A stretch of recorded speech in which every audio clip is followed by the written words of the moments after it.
Bismillahirrahmanirrahim. Assalamualaikum warahmatullahi wabarakatuh.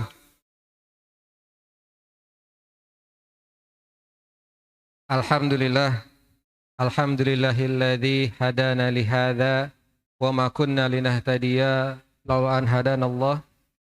Asyhadu an la ilaha illallah wahdahu la syarikalah wa asyhadu anna Muhammadan abduhu wa rasuluhu la nabiyya ba'dah.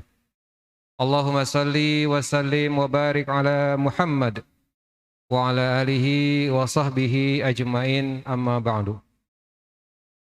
Bapak Ibu jamaah salat subuh Masjid Quba yang dirahmati Allah Subhanahu wa taala. Alhamdulillah, puji dan syukur mari kita panjatkan kehadirat Allah Subhanahu wa taala, di mana pagi hari ini kita semua masih diberikan kesempatan kembali oleh Allah Subhanahu wa taala untuk menambah amal-amal soleh kita, untuk bertaubat atas segala dosa-dosa dan kesalahan kita. Namun demikian, pada hari ini juga kita senantiasa dihadapkan oleh sebuah godaan yang mudah-mudahan kita semua bisa melaluinya sehingga tidak bertambah dosa-dosa kita. Dan tentunya nikmat-nikmat Allah yang senantiasa mengucur kepada kita tidak akan mampu kita perhitungkan satu persatu. Mudah-mudahan kita semua yang hadir di sini beserta keluarga besar kita senantiasa digolongkan menjadi hamba-hambanya yang pandai bersyukur. Amin ya rabbal alamin. Salawat dan salam semoga tercurah kepada uswah hasanah kita, suri tauladan kita Nabi Muhammad sallallahu alaihi wasallam. Nabi akhir zaman yang kita imani bahwa beliau adalah Nabi terakhir yang Allah utus ke muka bumi. Dan juga kepada keluarganya, sahabat-sahabatnya, dan mudah-mudahan kita semua senantiasa Allah berikan kekuatan dan keistiqomahan untuk bisa terus menghidupi sunnah-sunnahnya. Amin ya rabbal alamin. Bapak Ibu yang dirahmati Allah Subhanahu wa taala, pagi hari ini alhamdulillah kita bisa berjamaah sholat subuh diimami oleh Ustadz Nirwan. Kemudian dibacakan sebuah surah yang ada di juz 29, surah Al-Qiyamah, yang mudah-mudahan kita bisa mengambil ibrah dari yang disampaikan tadi, yang dibacakan tadi, bahwa sesungguhnya kiamat itu akan datang. Kiamat semakin mendekat, tanda-tanda kiamat sudah tampak jelas, sudah terlihat. Mudah-mudahan kita semua bisa terbebas atau bisa selamat pada saat perhitungan nanti. Dan pada pagi hari ini juga alhamdulillah Ustadz Nirwan telah siap untuk menyampaikan materi. Kami sekali lagi mengingatkan kepada jamaah semua bahwa mari tetap patuhi protokol kesehatan, silahkan jaga jarak satu sama lain, tetapi jangan menjauh dari Ustadz Nirwan. Silakan yang bisa mendekat ke Ustadz Nirwan, masih bisa mendekat, silakan bisa maju lagi. Tapi tetap jaga jarak satu sama lain 1,5 meter sampai 2 meter. Supaya ikhtiar kita terhindar dari wabah virus corona. Dan alhamdulillah pagi hari ini juga saudara kita yang telah lama Allah takdirkan berpisah sementara dengan kita telah kembali bersama kita pagi hari ini. Alhamdulillah, Pak Saleh sudah sehat ya Pak Saleh ya. Alhamdulillah. Mudah-mudahan yang lain juga terus bisa sehat walafiat. Amin ya rabbal alamin. Baik Bapak Ibu sekalian, kita mulai kajian kita pagi hari ini. Kita buka dengan basmalah. Bismillahirrahmanirrahim. Kemudian kepada Ustadz Nirwan dipersilakan Ustaz. Bismillahirrahmanirrahim. Assalamualaikum warahmatullahi wabarakatuh. Alhamdulillah alladzi hadana li hadza wa ma kunna linahtadiya laula an hadana Allah. Wa asyhadu an la ilaha illallah wahdahu la syarikalah wa asyhadu anna Muhammadan abduhu wa rasuluhu la nabiyya ba'dah. Allahumma salli ala Muhammad wa ala ali Muhammad. Allahumma anfa'na bima 'allamtana wa 'allimna ma yanfa'una warzuqna 'uluman tanfa'una wa zidna 'ilma. Jamaah sekalian rahimakumullah.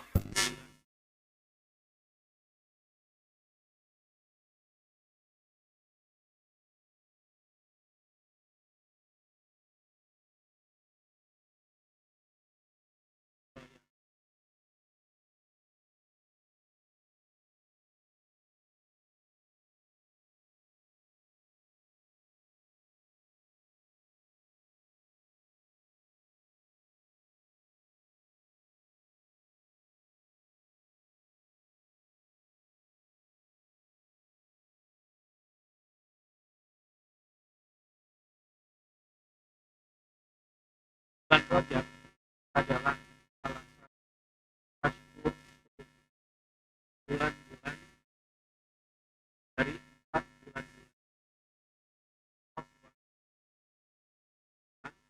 dan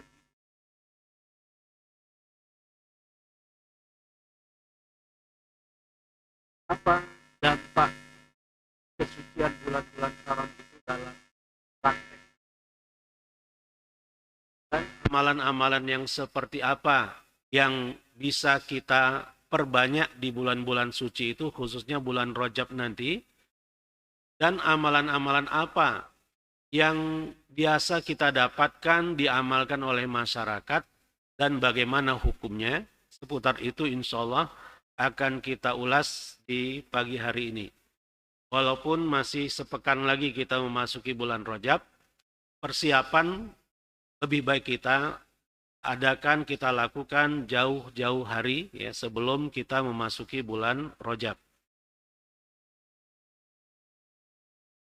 Tentang beramal atau melaksanakan ajaran-ajaran Rasulullah SAW. Pertama, amalan yang berkaitan dengan ibadah mahdhah harus berdasarkan dalil, bukan berlandaskan perasaan, bukan berlandaskan feeling.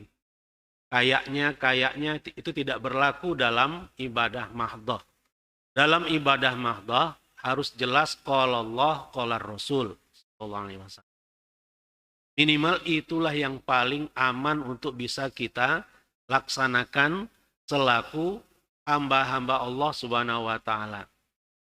Amalan baru berwujud pahala di sisi Allah Subhanahu wa taala kalau sudah mencukupi 2 syarat saja.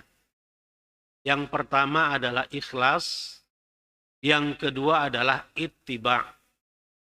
Ikhlas landasannya la ilaha illallah. Ittiba' landasannya adalah Muhammadur Rasulullah. Jadi di antara konsekuensi syahadatain kita yang kita yakini dan selalu ucapkan adalah kita harus ikhlas dalam beramal dan amalan-amalan kita hendaknya sesuai dengan pedoman Rasulullah Shallallahu Alaihi Wasallam. Di dalam hadis ini dari Abu Hurairah radhiyallahu anhu, dari Nabi Shallallahu Alaihi Wasallam beliau bersabda, tasammau bismi wala taktanu bikunyati. Silahkan kalian memberi nama seperti namaku, tapi jangan memberi kunyah seperti kunyahku. Kita boleh memberi nama anak-anak kita Muhammad atau Ahmad, boleh. Dipersilahkan oleh Rasulullah Shallallahu Alaihi Wasallam. Tapi Rasulullah tidak mau kalau kita mempunyai kunyah Abul Qasim. Abul Qasim adalah kunyah Rasulullah. Kunyah adalah sapaan seseorang yang diawali dengan kata abun atau ummun kalau perempuan. Biasanya berdasarkan nama anak kita yang paling besar laki-laki. Kalau nama anak kita Abdurrahman, maka kita Abu Abdurrahman. Kalau nama anak kita yang pertama adalah Asep, berarti Abu Asep. Jadi itu pada umumnya. Tapi sering kali juga kita dapatkan Abu Hurairah misalnya. Bukan berlandaskan nama anaknya, tetapi berlandaskan kecenderungannya, berlandaskan hobinya, memelihara kucing. Sehingga Rasulullah SAW menyapa sahabatnya yang bernama Abdurrahman bin Sakhr Ad-Dausi radhiyallahu anhu dengan Abu Hirrin. Bentuk tasghirnya Abu Hurairah. Jadi bukan berlandaskan nama anak. Inilah yang disebut dengan kunyah.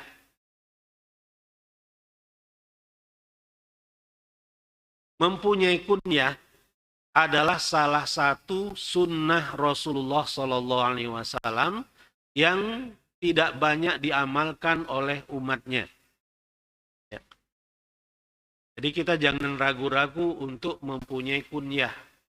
Abu Abdurrahman, Abu Abdillah, ya, atau abu-abu yang lainnya. Ya. Jadi dipersilakan oleh Rasulullah untuk kita memberi nama sesuai nama beliau, tapi jangan sampai kita mempunyai kunyah seperti kunyah beliau Abul Qasim. Kira-kira kenapa? Wallahu alam, yang saya tangkap, karena panggilan atau sapaan Abul Qasim biasa dipakai oleh orang-orang Yahudi kalau mereka ingin menyapa Rasulullah SAW.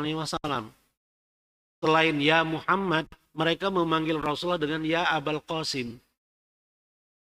Ya, beda dengan sahabat-sahabat Rasulullah SAW yang menyapa Rasulullah dengan ya Rasulullah. Ya, para sahabat nggak pernah langsung manggil nama ya Muhammad. Kalau yang memanggil langsung nama, bisa dipastikan itu orang Yahudi atau orang A'rabi, orang kampung di Jazirah Arab yang kesopanannya itu kurang. Ya. Jadi bisa dipastikan kalau ada yang menyeru Rasulullah dengan ya Muhammad, nah ini berarti orang A'rabi ini, orang luar ini, bukan sahabat Rasulullah yang selalu menyertai Rasulullah SAW. Tapi kalau panggilannya Abul Qasim, yang memanggil Rasulullah dengan Abul Qasim itu biasanya Yahudi. Bagaimana? Ayah dari anak yang biasa bantu-bantu di rumah tangga Rasulullah SAW. Ketika dia sakit, dijenguk oleh Rasulullah SAW, dinasehati oleh Rasulullah untuk mengucapkan 2 kalimat syahadat, anak itu menoleh ke ayahnya untuk minta persetujuan. Apa kata ayahnya? Ati' Abul Qasim. Patuhilah saja apa yang diajarkan oleh Abul Qasim, maksudnya Rasulullah SAW. Ya. Jadi mungkin itu masalahnya. Ya, supaya kita tidak mirip-mirip Yahudi. Panggilan Abul Qasim itu adalah panggilan yang biasa dilakukan oleh orang-orang Yahudi terhadap Rasulullah SAW. Dan Rasulullah punya semangat agar kita jangan mirip dengan orang Yahudi dalam perbuatan dan perilaku. Dan Rasulullah mengatakan, man tasyabbaha biqaumin falaysa fahuwa minhum. Barang siapa yang memirip-miripkan dirinya dengan suatu kaum, maka dia termasuk bagian dari kaum tersebut. Kita lanjutkan. Wa man ra'ani fil manami faqad ra'ani. Dan barang siapa yang melihatku di dalam tidurnya, bermimpi melihatku, faqad ra'ani, maka sungguh dia benar-benar telah melihatku. Fa inna syaitana la yatamatsalu fi surati. Karena sesungguhnya setan itu tidak bisa memiripkan dirinya seperti diriku. Kalau yang kita lihat dalam mimpi itu adalah eyang kita, kakek kita, buyut kita, sudah bisa dipastikan itu setan. Apapun isi nasihatnya. Tapi kalau yang kita lihat dalam mimpi itu adalah Rasulullah SAW, itu benar-benar Rasulullah, bukan setan. Kata Rasulullah SAW. Karena setan nggak akan mampu memiripkan dirinya dengan Rasulullah SAW.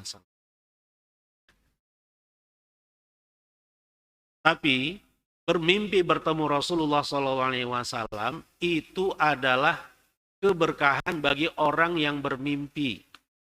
Apa-apa yang dia saksikan dalam mimpinya itu khusus untuk dirinya, bukan untuk di-share. Ya, bukan untuk diceritakan kepada siapapun, kecuali kalau memang ada kebutuhan untuk menyebutkannya. Banyak ulama-ulama salihin yang baru ketahuan cerita mimpinya ketika dia akan meninggal. Baru dia ceritakan.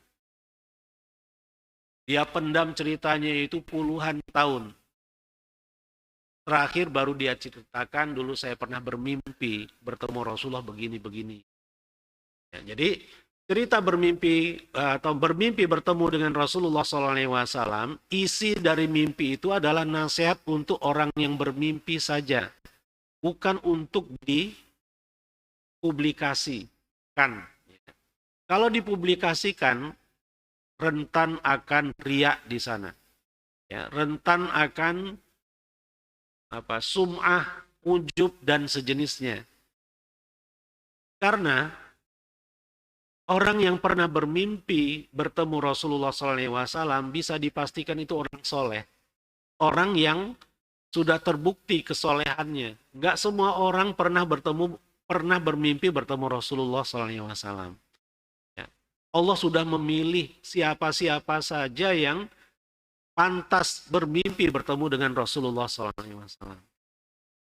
Kalau itu dia ceritakan, dirinya itu akan rentan untuk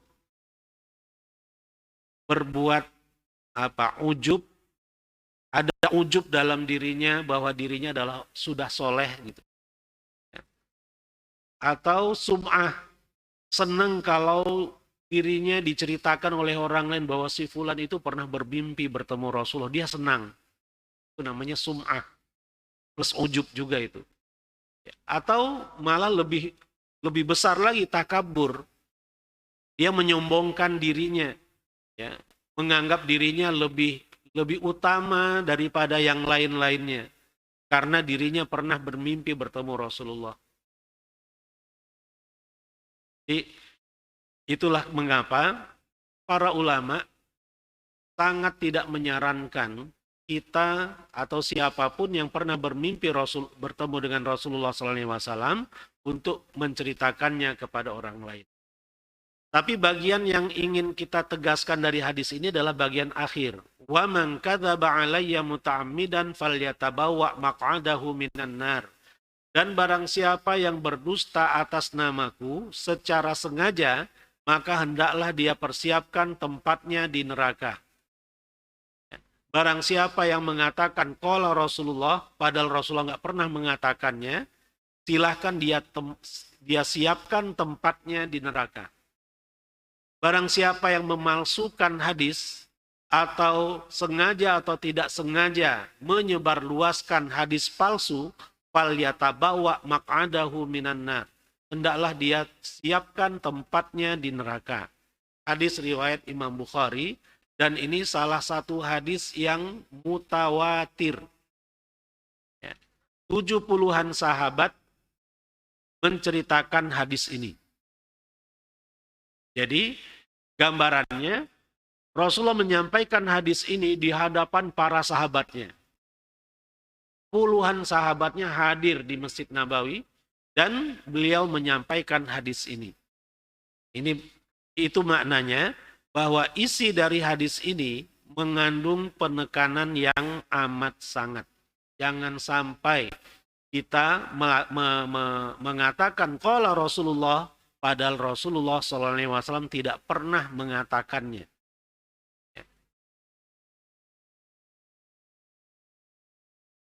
Di hadis riwayat Imam Muslim, di muqaddimah Sahih Muslim, dan ini juga diriwayatkan oleh Imam Tirmidzi, dari Al-Mughirah bin Syu'bah radhiyallahu anhu, Rasulullah SAW bersabda, Man haddatsa anni haditsan wa huwa yara annahu kadzib fa huwa ahadul kadzibin. Barang siapa yang menyampaikan hadis dariku, barang siapa yang bercerita tentangku suatu hadis, padahal dia lihat bahwa itu adalah bohong, hadis itu dusta, maka dia termasuk salah seorang dari para pendusta itu.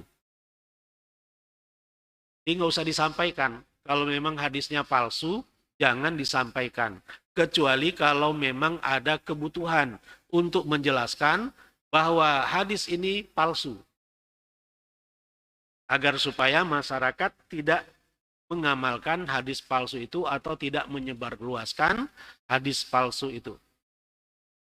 Di dalam Al-Quran, di ujung surat Al-Kahfi, Allah Subhanahu wa Ta'ala mengingatkan kita tentang profil orang-orang yang dhalla sa'yuhum fil hayatid dunya, yang sesat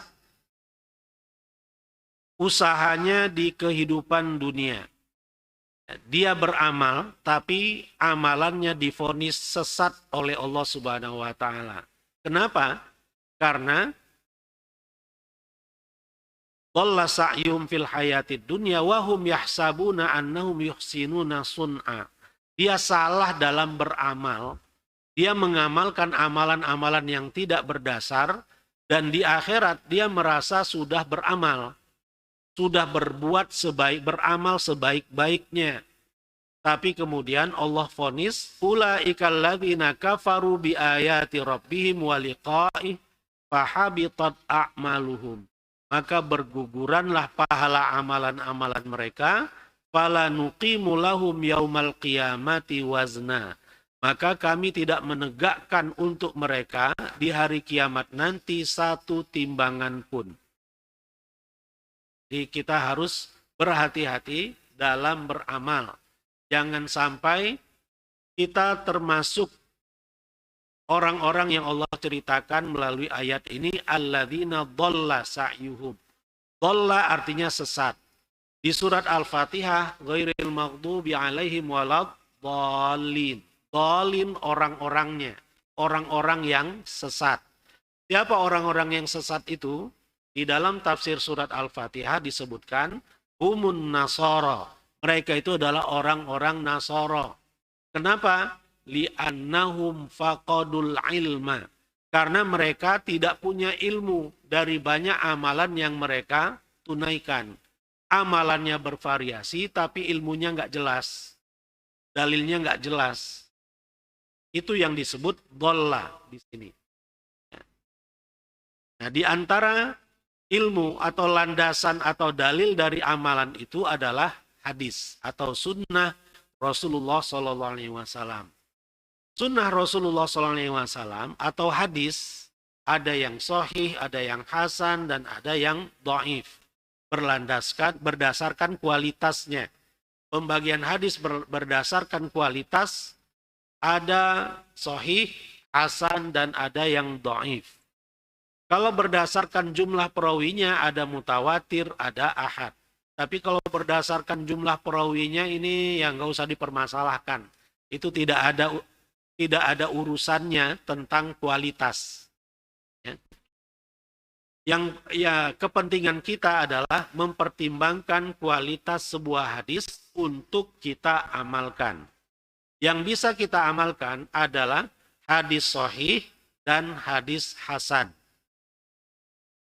Sedangkan hadis dhaif, hadis lemah, ini ada tingkatan-tingkatannya lagi. Tingkatannya adalah dhaif saja.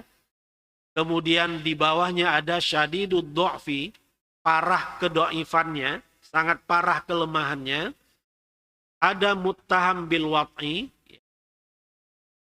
terindikasi palsu atau tertuduh sebagai palsu, dan ada yang maudhu, benar-benar palsu.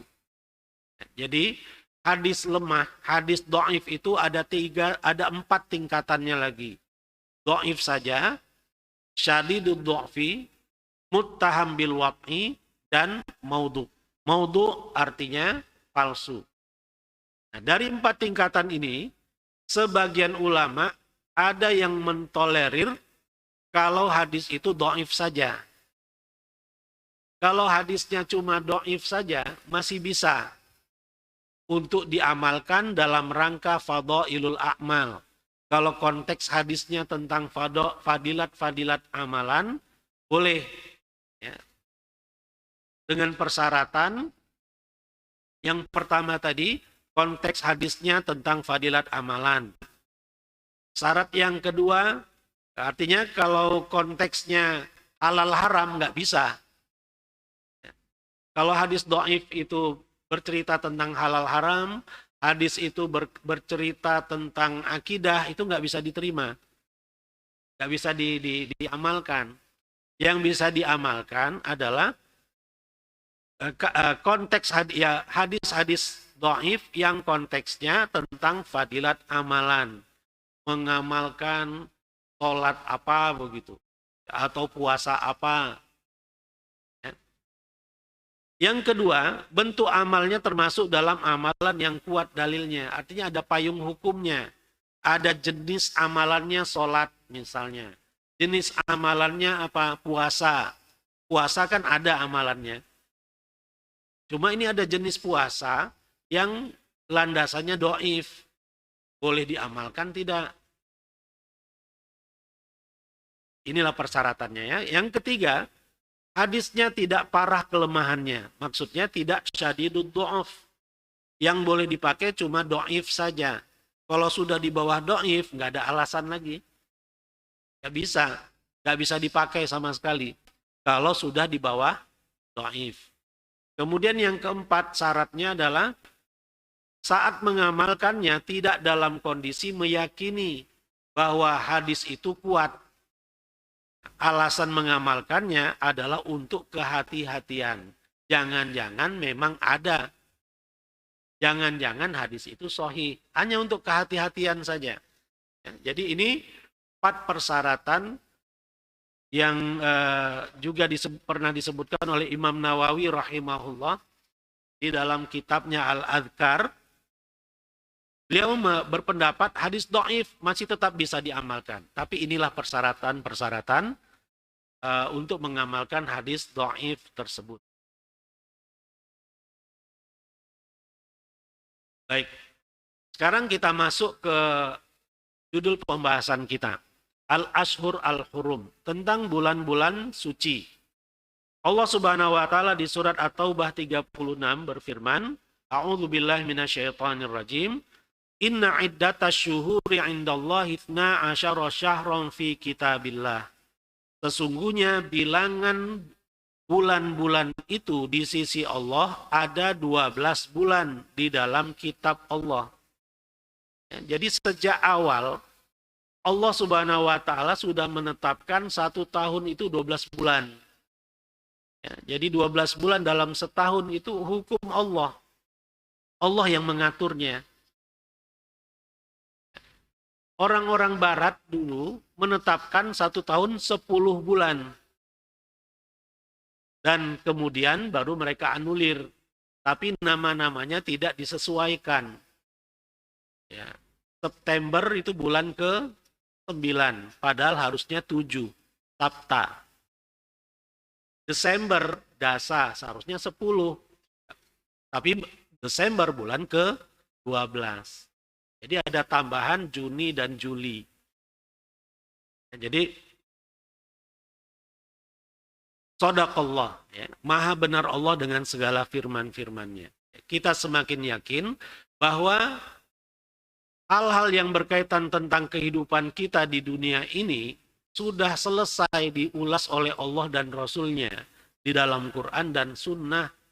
Ya, sampai nama-nama bulan atau hitungan bulan dalam 1 tahun pun itu sudah Allah sebutkan. Ya, cuma yang kurang ideal bagi kita semua adalah kita biasa merujuk ke bulan-bulan syamsiyah yang dikenalkan oleh orang-orang barat. Seharusnya kita merujuk ke bulan-bulan qamariyah. Ya, Muharram, Safar, Rabiul Awal, Rabiul Tsani, Jumadal Ula, Jumadah Tsaniyah, Rajab, Sya'ban, Ramadan, Syawal, Dzulqa'dah, Dzulhijjah. Jadi yang 12 bulan itulah yang seharusnya kita jadikan sebagai panduan untuk menentukan waktu-waktu kita dalam setiap harinya. Yauma khalaqas samawati wal ard, hari di mana Allah menciptakan langit dan bumi, minha arba'atun hurum. Di antara 12 bulan itu ada 4 bulan suci. 4 bulan suci ini Rasulullah ulas di dalam hadisnya dari Abu Bakrah radhiyallahu anhu. Rasulullah menyebutkan bahwa yang 4 bulan itu adalah Dzulqa'dah, Dzulhijjah, Muharram.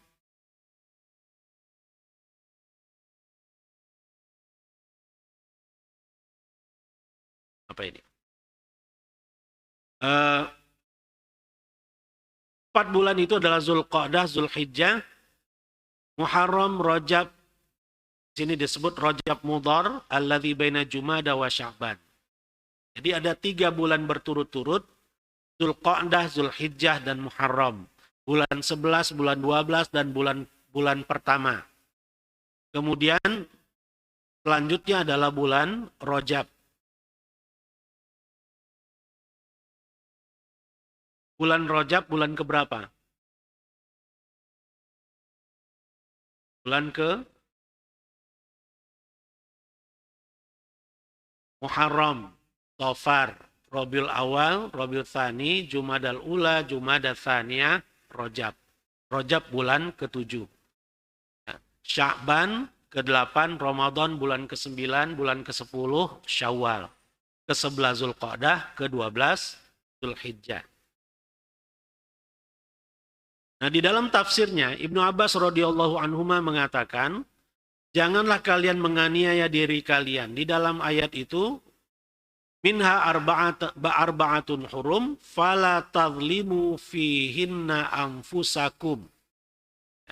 Di dalam ayat itu, ada ungkapan, fala tadlimu fihinna anfusakum.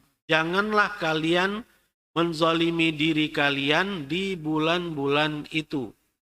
Janganlah kalian, di dalam tafsirnya, janganlah kalian menganiaya diri kalian dalam seluruh bulan. Kemudian Allah mengkhususkan 4 bulan sebagai bulan-bulan haram. Dan Allah pun mengagungkan kemuliaannya. Allah juga menjadikan perbuatan dosa yang dilakukan di dalamnya lebih besar. Demikian pula Allah pun menjadikan amalan soleh dan ganjaran yang didapatkan di dalamnya lebih besar pula. Ya. Jadi sebagaimana amal-amal soleh kita di bulan-bulan haram, di bulan Rajab nanti, bobot pahala solat-solat sunnah kita di bulan Rajab beda dengan bobot pahala solat sunnah kita di bulan ini. Jenis solatnya sama, tapi bobot pahalanya beda. Berbeda gara-gara apa? Gara-gara kesucian bulan Rajab. Demikian pula halnya, kalau ada yang bermaksiat di bulan Rajab, dosanya, bobot dosanya lebih besar daripada dosa yang sama yang dilakukan di bulan ini. Allah Maha Adil. Ini jangan yang diambil jangan fadilat pahalanya saja. Yang harus dipertimbangkan juga adalah dosa-dosanya. Kita beramal di tanah haram di Mekah dan di Madinah, Salat subuh kita di Masjid Haram Mekah akan dikali 100.000. Salat kita di Masjidil Haram Mekah nilainya 100.000 kali lipat dibanding salat-salat di masjid lainnya, kecuali Masjid Nabawi dan Masjid Aqsa. Begitu halnya kemaksiatan yang dilakukan di tanah haram Mekah dan Madinah. Dosanya lebih besar dibanding dosa dari perbuatan maksiat yang sama yang dilakukan di luar tanah haram. Jadi bagi yang haji, bagi yang umroh, hati-hati. Ya, jangan hanya fadilat tanah haramnya saja yang diambil. Ancaman dari kesucian tanah haram itu pun harus diindahkan. Ya, karena kalau ada pelanggaran, ada kemaksiatan dilakukan di tanah haram, sudahlah di tanah haram, di bulan Zulhijjah atau Zulqa'dah itu bulan haram juga kan? Itu bisa berlipat-lipat dosanya. Sebagaimana amal soleh yang dilakukan di tanah haram di bulan Zulqa'dah, di bulan Zulhijjah itu berlipat-lipat pahalanya. Ya.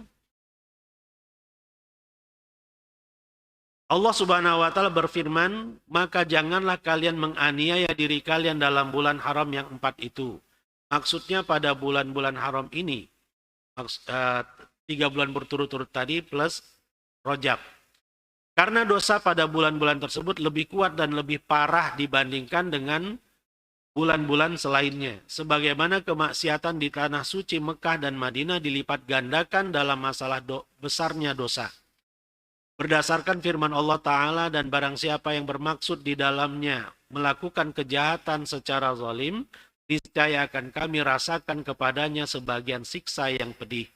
Demikian pula kemaksiatan yang dilakukan pada bulan-bulan haram juga bertambah berat kadar dosa-dosa yang dilakukan. Oleh karena itu menurut mazhab Syafi'iyah dan banyak ulama memandang bahwa tebusan atau diat juga bertambah besarnya pada bulan-bulan haram. Demikian pula orang yang melakukan pembunuhan di tanah suci atau membunuh saudara yang masih ada hubungan mahram dengannya. Ya, jadi tebusan diat, ya, kalau membunuh itu 100 ekor unta. Tapi kalau membunuh di tanah haram itu lebih dari 100 ekor unta. Itu pandangan ulama-ulama mazhab Syafi'i. Kita lanjutkan. Di bulan-bulan haram atau bulan-bulan suci, Zulqa'dah, Zulhijjah, Muharram, kita dapatkan ada fadilat amalan-amalan tertentu yang Rasulullah SAW ajarkan. Misalnya di bulan Zulqa'dah, ini nggak tampil ya. Di bulan Zulqa'dah, Rasulullah SAW berumrah 4 kali umrah. Semuanya di bulan Zulqa'dah bersama hajinya. Dan umrah Hudaybiyah yang tidak jadi dilakukan, yang kemudian diqadha di tahun berikutnya. Jadi seluruh umrah yang Rasulullah lakukan, beliau lakukan di bulan Zulqa'dah. Hadis riwayat Imam Bukhari dan Muslim. Ya. Jadi ada dasarnya. Apa amalan khas di bulan Zulqa'dah? Umrah. Kenapa? Karena 4 umrah yang pernah Rasulullah SAW tunaikan seumur hidupnya, semuanya ditunaikan di bulan Zulqa'dah. Ya, jadi ada fadilat tertentu dari berumrah di bulan Zulqa'dah. Ada fadilat bulan Zulqa'dah, amalan tertentu di bulan Zulqa'dah adalah berumrah. Kemudian Zulhijjah. Ini lebih banyak lagi fadilat bulan Zulhijjah. Ya, disebutkan di surat Al-Fajr, wal fajri walayalin asyar. Ya, demi waktu fajar dan demi 10 malam. 10 malam yang dimaksud adalah 10 malam pertama bulan Zulhijjah. Ya, kalau bahasa kita 10 hari. Kenapa di sini pakai 10 malam? Karena dalam penghitungan Qamariyah, ya, dalam penghitungan Hijriyah, pergantian hari dimulai dari maghrib. Maka disebut malam, 10 malam. Kalau bahasa kitanya 10 hari. Jadi 10 hari pertama bulan Zulhijjah itu punya fadilat. Karena Allah bersumpah demi 10 hari pertama bulan Zulhijjah. Ya, ditambah lagi hadis Rasulullah yang diriwayatkan oleh Imam Bukhari. Ma min ayyamin al-amalu salihu fihinna habu ilallah min hadhil ayyam. Tidak ada hari-hari yang amal soleh di dalamnya lebih dicintai oleh Allah dibanding hari-hari ini. Maksudnya 10 hari pertama bulan Zulhijjah. Ya, jadi ada dalilnya untuk beramal di bulan Zulhijjah. Amalan di bulan Muharram, ada hadisnya. Riwayat Imam Muslim, ada 3 malah hadisnya. Afdalus sholati ba'dal maktubah as-sholah fi jawfil lail. Afdalus siyam ba'da syahri Ramadan asyar alladhi yad'unahu al-Muharram. Ya. Salat yang paling afdal setelah salat 5 waktu adalah salat malam. Dan puasa yang paling afdal setelah Ramadan adalah puasa di bulan Muharram. Jadi ada dasarnya untuk kita memperbanyak puasa di bulan Muharram. Dan seterusnya. Masalahnya, di bulan Rajab tidak ada hadisnya sama sekali. Tidak ada satupun hadis sahih yang bercerita tentang amalan di bulan Rajab.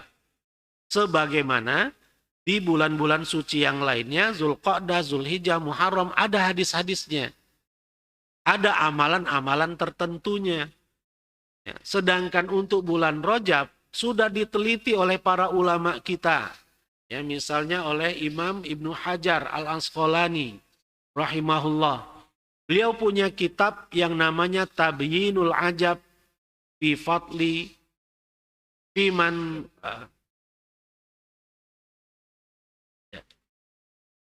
materinya nggak tahu.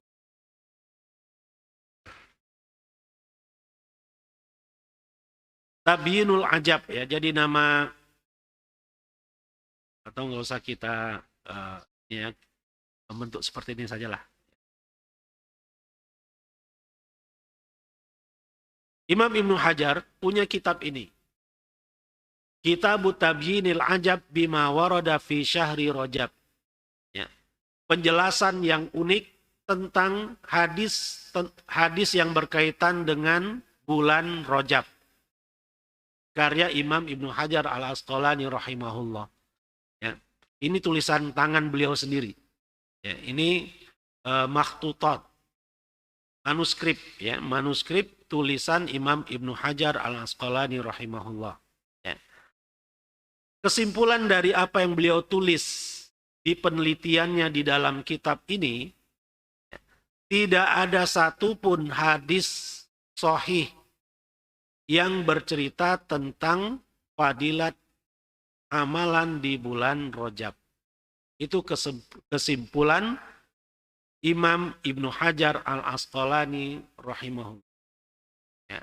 Jadi kalau kita nanti dapatkan ada yang mengajarkan amalan-amalan tertentu di bulan Rajab, perlu kita pertanyakan. Ya. Amalan-amalannya umum, amalan apapun. Jadi kita sudah singgung bahwa bobot amal soleh kita di bulan suci, salah satunya bulan Rajab, beda dengan amalan yang sama kalau ditunaikan di bulan ini. Tapi tidak ada amalan-amalan khusus. Jadi amalannya bebas, puasa Senin Kamis di bulan Rajab, qiyamul lail di bulan Rajab, sholat duha di bulan Rajab, di sepanjang bulan Rajab. Ya. Pahalanya beda dengan Senin Kamis di bulan ini. Jadi bedanya dengan amalan di bulan Zulqa'dah, Zulhijjah, dan Muharram, di bulan Rajab ini tidak ada amalan yang spesial. Itu saja. Ya. Imam Ghazali rahimahullah mengatakan, sholat-sholat ini, maksudnya sholat-sholat khusus di bulan Rajab, sangat masyhur di kalangan mutaakhirin, penganut aliran sufi, yang saya tidak tahu bahwa sholat maupun doa-doanya berdasarkan dalil yang sahih. Akan tetapi itu semua tidak lain adalah bid'ah, kata Imam Ghazali ya. Ya, bukan kata saya, ini kata Imam Ghazali. Sahabat-sahabat kami telah membenci untuk berkumpul-kumpul pada malam nisfu Sya'ban, baik di masjid maupun di tempat lainnya, kata Imam Ghazali. Ya. Jadi kita harus memahami bahwa Imam Ghazali ini, beliau manusia biasa. Beliau ulama besar, ya. Hujjatul Islam, ya. Tapi beliau masih tetap manusia. Bisa benar, bisa salah apa-apa yang pernah beliau ajarkan. Dalam sejarah hidupnya, Imam Ghazali mengalami 4 fase. Fase pertama ketika beliau menguasai ilmu filsafat. Dan beliau handal dalam ilmu itu. Sampai kemudian beliau jenuh dan menulis satu kitab, Tahafutul Falasifah. Rusaknya para filosof. Runtuhnya, robohnya para filosof. Kemudian dari ilmu filsafat, beliau menggandrungi ilmu tasawuf. Saat beliau menggandrungi ilmu tasawuf itulah beliau banyak menulis kitab-kitab yang fenomenal. Di antaranya Ihya Ulumiddin. Itu beliau tulis di fase hidup beliau yang kedua. Ketika beliau menggandrungi ilmu tasawuf. Kemudian di fase terakhir, kelihatannya beliau sudah jenuh dengan ilmu tasawuf, beliau kembali ke hadis-hadis Rasulullah Shallallahu Alaihi Wasallam. Beliau mendalami hadis-hadis Rasulullah Shallallahu Alaihi Wasallam, ya, dan di saat itulah beliau menulis kitabnya yang lain. Kalau nggak salah Al-Ibanah fi Usulid Diyanah, kalau nggak salah, ya. Atau kitab-kitab yang lainnya yang isinya menganulir sebagian pendapat-pendapat beliau di khususnya fase sebelumnya, yaitu ketika beliau menggandrungi ilmu tasawuf. Makanya di sini beliau katakan, sholat-sholat ini sangat masyhur di kalangan mutakhirin penganut aliran sufi. Nah, beliau sendiri diyakini sebagai ahli tasawuf. Ya, bahkan jadi panutan dalam ilmu tasawuf.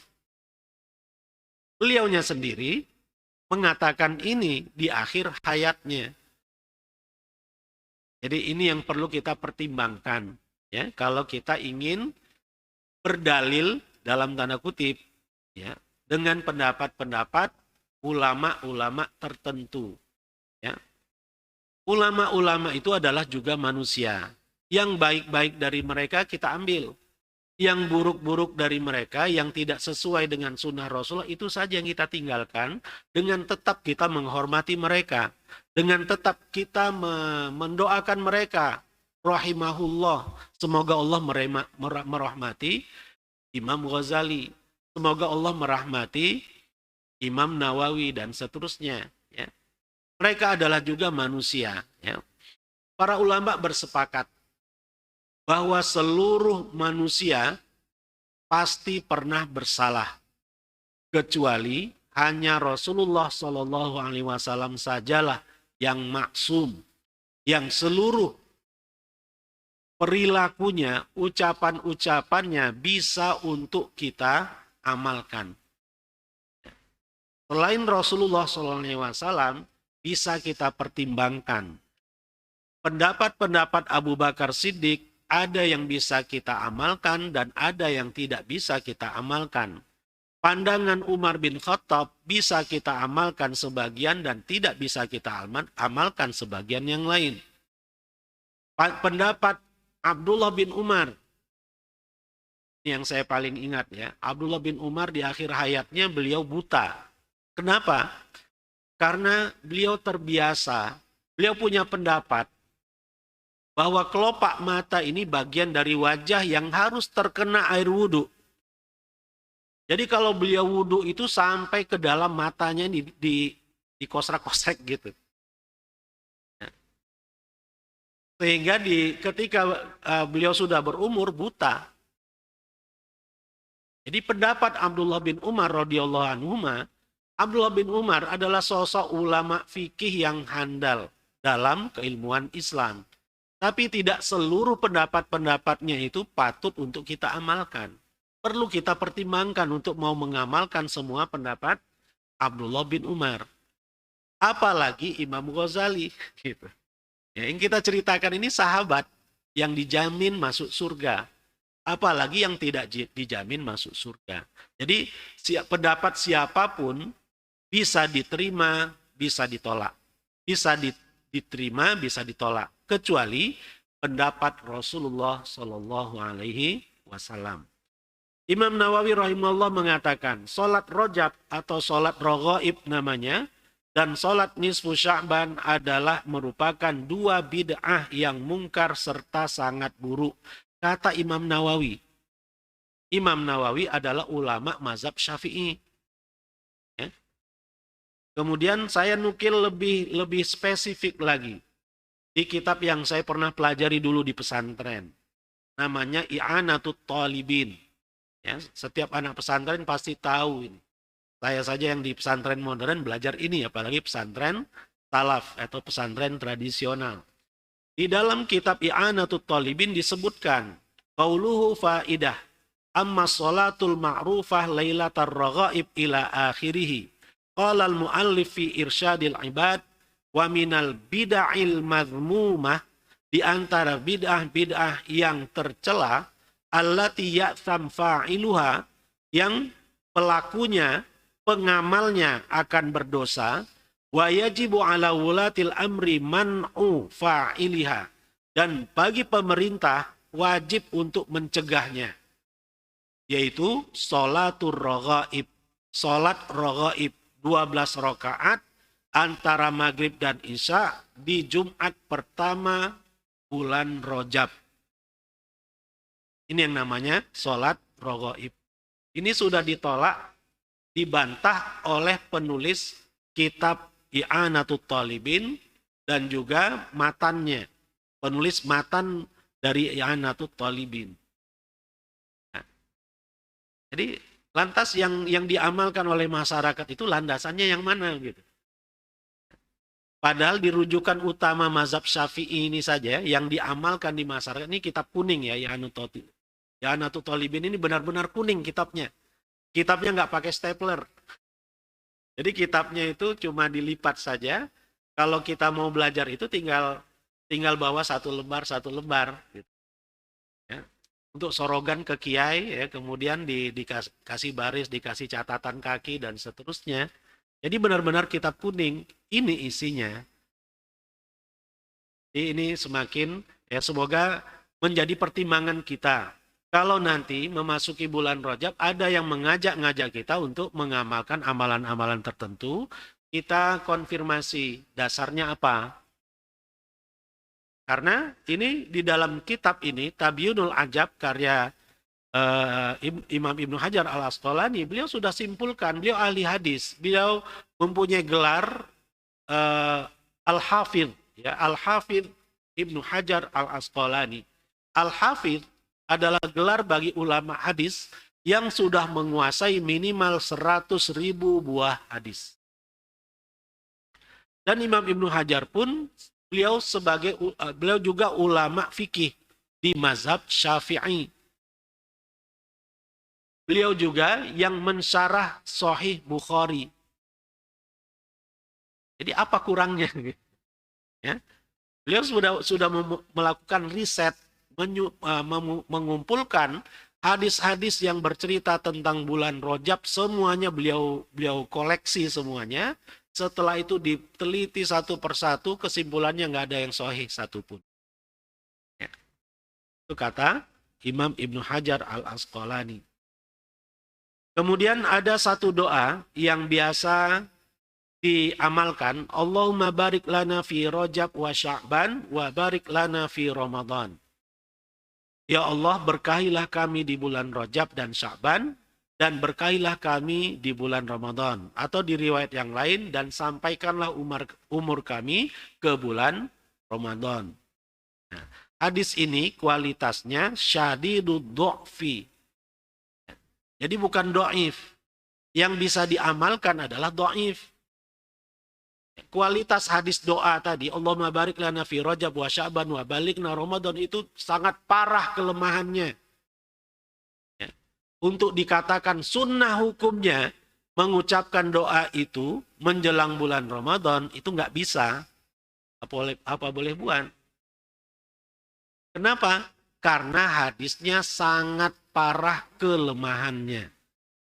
Bagaimana kalau kita mengamalkannya? Itu lain cerita. Ya. Yang kita ceritakan di sini adalah menganggap amalan itu sunnah. Itu yang tidak boleh. Kalau kita mengamalkannya misalnya sekarang. Atau nanti masuk bulan Rajab. Allahumma barik lana fi Rajab wa Sya'ban wa balighna Ramadan. Boleh atau tidak? Kan hadisnya sangat parah kelemahannya. Kalau nanti kita amalkan boleh atau tidak? Sebagai perbandingannya, boleh atau tidak? Kalau kita berdoa sekarang ini, ya Allah, apa misalnya? Anugerahkanlah aku motor baru. Boleh nggak? Apa hadisnya? Hadisnya do'if atau maudhu? Hadisnya adalah hadis tentang doa secara umum. Jadi bab doa adalah bab yang luas. Kalau kita berdoa Allahumma barik lana fi Rajab wa Sya'ban wa barik lana fi Ramadan atau wa balighna Ramadan, ya, hanya sebatas doa, ya nggak masalah. Itu baik-baik saja. Ya, semoga Allah kabulkan. Kan? Yang tidak boleh hanya menganggap itu sunnah. Atau sengaja diceritakan. Qala Rasulullah. Ya, atau Rasulullah mengucapkan Allah, itu yang tidak boleh, itu. Ya, jadi harus kita pisahkan antara keilmuan hadisnya dengan isi hadisnya. Antara riwayat hadisnya dengan matan hadisnya. Kalau matannya ya silakan kita mengamalkannya. Ya. Yang tidak boleh adalah menganggapnya sunnah.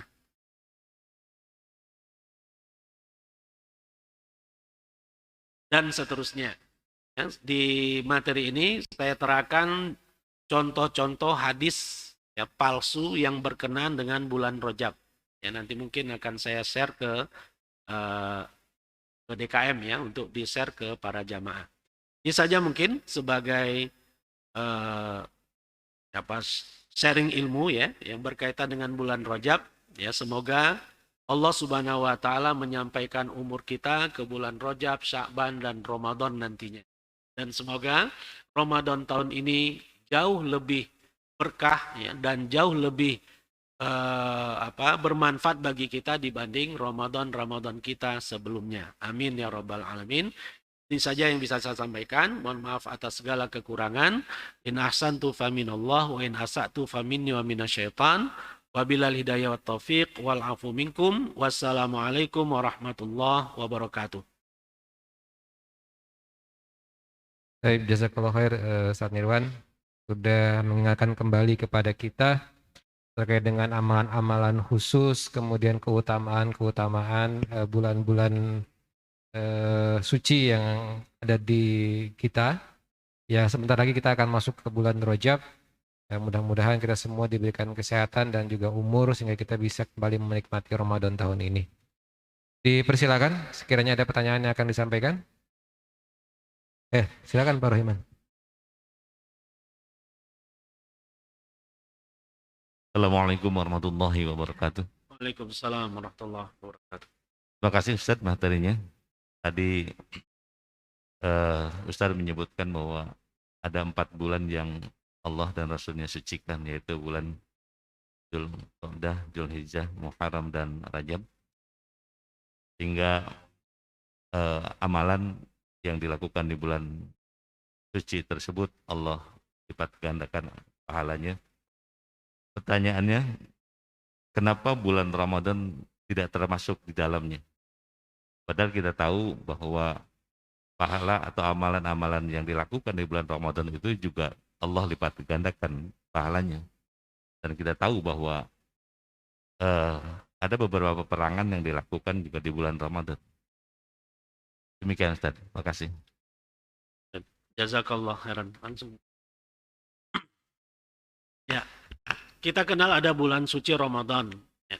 Kenapa Ramadan nggak masuk kelompok Al-Ashhur Al-Hurum?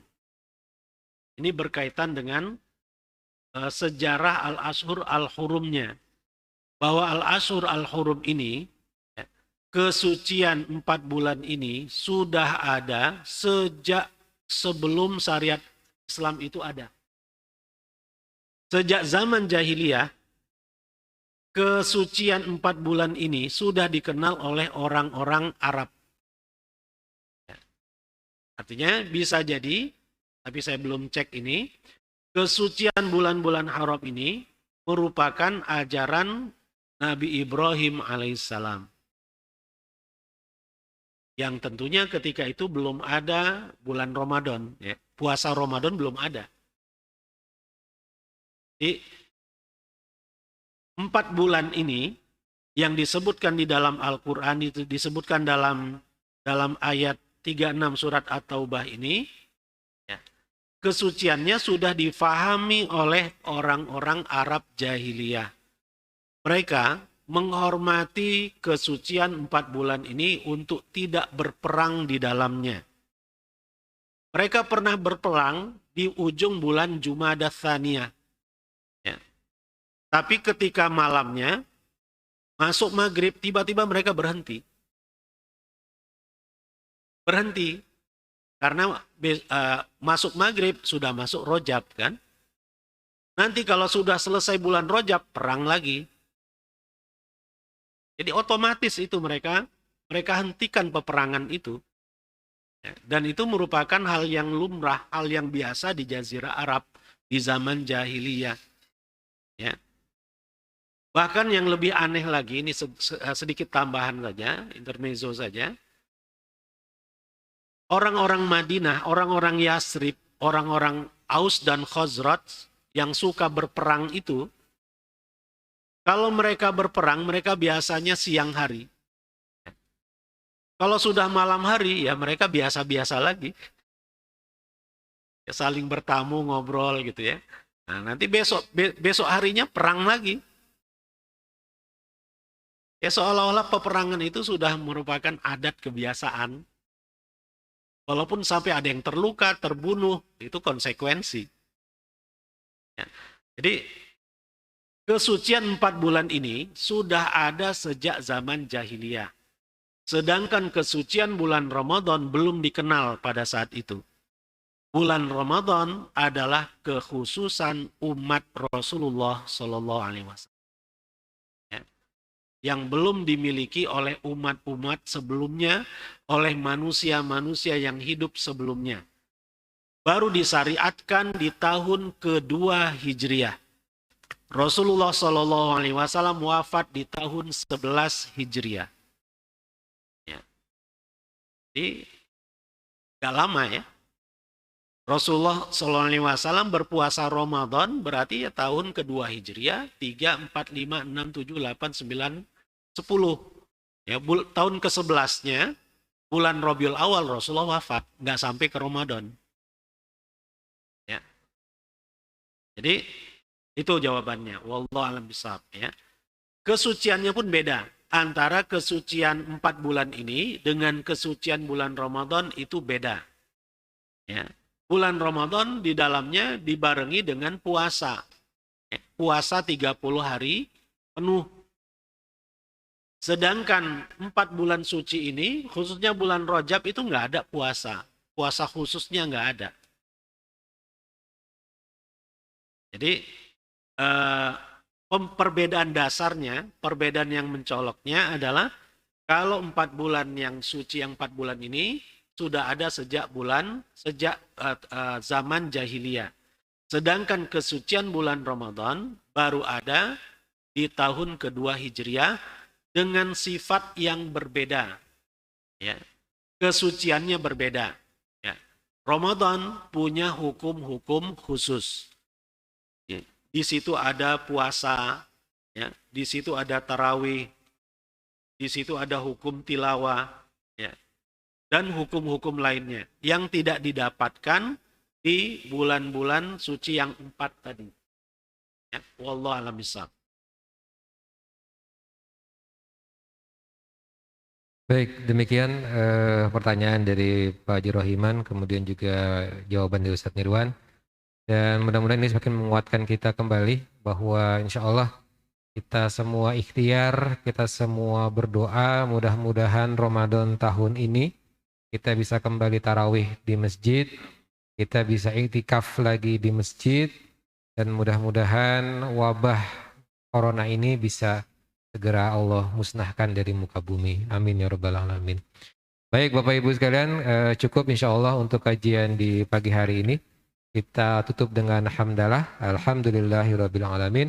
Subhanakallahumma wa bihamdika asyhadu an la ilaha illa anta astaghfiruka wa atubu ilaik. Assalamualaikum warahmatullahi wabarakatuh.